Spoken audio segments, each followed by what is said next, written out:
An original podcast from podlatino.com.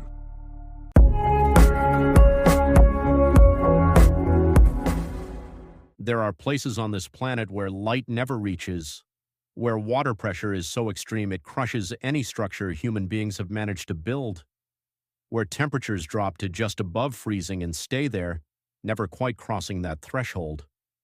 The deep ocean is not simply water, it is another world. A world humanity has explored less than the surface of the moon, and one that holds within it a particular acoustics nearly perfect, capable of carrying sound across distances that defy intuition. In that world, somewhere in the South Pacific, in the summer of 1997, something produced a sound, not an ordinary sound. It was a signal of unusual intensity, with characteristics that matched no previously cataloged phenomenon. It was picked up by sensors separated from each other by thousands of kilometers, and for years no one knew with certainty what had produced it. That sound has a name. They call it the bloop. To understand what happened in 1997, you first need to understand how the ocean listens. The National Oceanic and Atmospheric Administration, the NOAA, has operated since the 1990s a network of hydrophones distributed across the world's oceans. A hydrophone is, in simple terms, a microphone designed to function underwater. But the ones used by NOAA are built to capture sounds at very low infrasonic frequencies that the human ear cannot directly perceive, and to do so across enormous distances. That is possible because of a physical phenomenon that occurs in the ocean at certain depths. There is a layer of water generally located between 600 and 1,200 meters down, where temperature and pressure create conditions that trap sound and channel it horizontally with minimal energy loss. Scientists call it SOFAR, the sound fixing and ranging channel. It is in practical terms an acoustic highway. A sound produced within that channel can travel thousands of kilometers without dispersing. During the Cold War, several navies used this principle to detect submarines. When the conflict ended, part of that infrastructure was repurposed for scientific use, and NOAA began using it to study underwater earthquakes, volcanic eruptions, movements of ice, and the activity of marine animals. On May 19, 1997, at 13 hours and 27 minutes Universal Time, several hydrophones across the South Pacific simultaneously detected a signal of great intensity. The sound lasted approximately 1 minute. Its frequency was extremely low, which allowed it to travel long distances within the SOFAR channel, and that is exactly what it did. The sensors that detected it were separated by several thousand kilometers.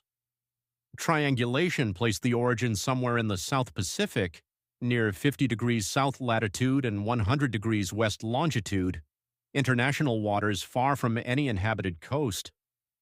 What stopped the analysts was the profile of the signal. It had a rapid rise toward higher frequencies, a pattern described as an upsweep. It was not the profile of an earthquake, nor of an underwater explosion, nor of any known animal. When the sound was sped up to make it audible to the human ear, some researchers described something resembling a deep, distorted gurgling.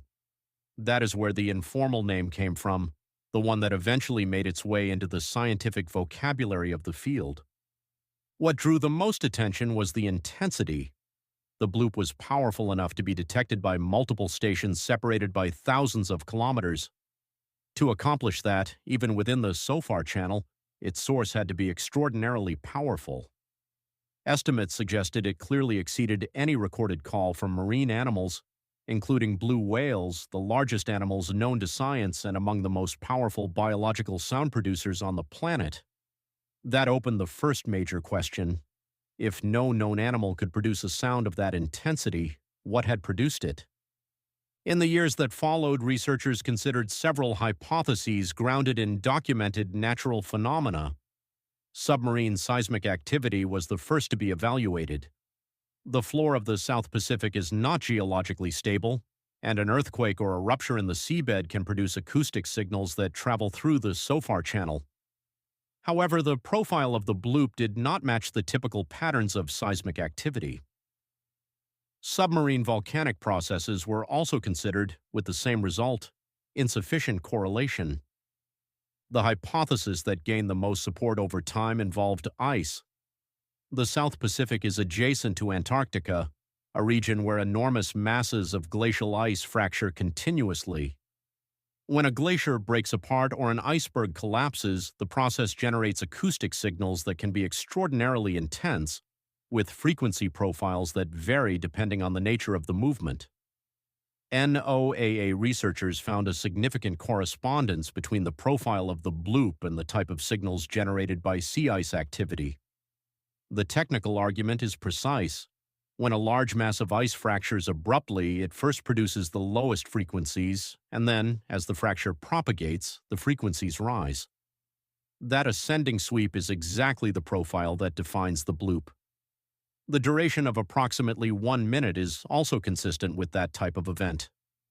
In 2012, researchers who had studied Antarctic acoustics in depth published analyses that reinforced this interpretation. The zone of origin estimated by triangulation is geographically consistent with the presence of large icebergs. Even so, the case is not fully closed. The cryogenic hypothesis is the most solid available, but there are elements that have not been explained with complete precision. The first is intensity. Even if the source was a glacial event, the power recorded exceeds what previous documentation of similar phenomena had shown. No specific event has been identified on that date and in that location to serve as a direct match. The second is the singularity of the event. The bloop was never detected again. The absence of repetitions does not invalidate the hypothesis, but it leaves an open space. The third is geographic imprecision.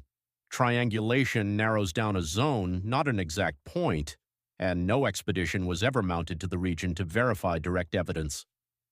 Those elements are not enough to discard the dominant explanation, but they are enough to maintain that the phenomenon has not been explained with the precision science requires to formally close it. The oceans produce sounds constantly. Many were never cataloged before the monitoring infrastructure that NOAA developed over recent decades existed. The network that detected the bloop has since captured dozens of anomalous signals, some identified with precision, others still under analysis. Progress has been real, but the deep ocean remains an environment with far less data density than other natural systems science studies. What the bloop illustrates is not the existence of something impossible to explain. It illustrates the actual state of human knowledge about one of the most vast and least accessible environments on the planet. The deep ocean is not a mystery because it holds impossible secrets.